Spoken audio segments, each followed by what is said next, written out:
எப்பவுமே சொல்ல மகேந்திரன் சருக்கு சார் தான் ஃபர்ஸ்ட் படத்துக்கு கேமரா, பரதன் சருக்கு அவர் தான் கேமரா, மணி சருக்கு அவர் தான் ஃபர்ஸ்ட் படத்துக்கு கேமரா.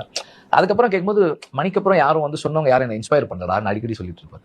யாரா அது அந்த வரிசையில யாரா ஒரு ஆளு அப்படின்னு. அப்புறமா ஒரு 2 நாள் கழிச்சு ராமசுப்பு இப்பதான் வந்து பேசிட்டு போனான்.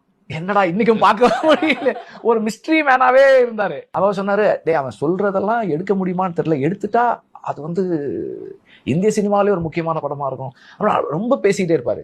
யாராது. அப்புறம் நாங்க எங்க அசிஸ்டன்ஸ்குள்ள எல்லாம் பேசிப்போம், யார் இந்த ஆளு, யார் இவனை நம்ம பாக்கணும். ஆளு கிடையாது அப்போ பையன். அவ்வளோ இதா இருக்கும். அப்புறம் ஒரு வாரம் 10 நாள் கழிச்சு நாங்க வரும்போது இவர் இறங்கி வந்தார். அப்புறம் நான் போய் சார் கிட்ட பேசுறதுக்கு அப்புறம் இப்பதான் ராமசுப்பு போறான் அப்படின்னாரு. அப்படி டீ கடைக்கு போனா டிஸ்க்ளைமர் கீழே போட்டுங்க, அவர் தம் அடிச்சிட்டு இருந்தாரு டீ கடையில, டீ சாப்பிட்டு தம் அடிச்சிட்டாரு. அதுக்கு தான் வந்தீங்க. தம் அடிக்க போனோம். ஒரு 9:10 மணி இருக்கும்னு நினைக்கிறேன். மத்தியானம் 1 மணி வரைக்கும் அங்க நின்று அப்படியே பேசிட்டே இருந்தோம் நாங்க.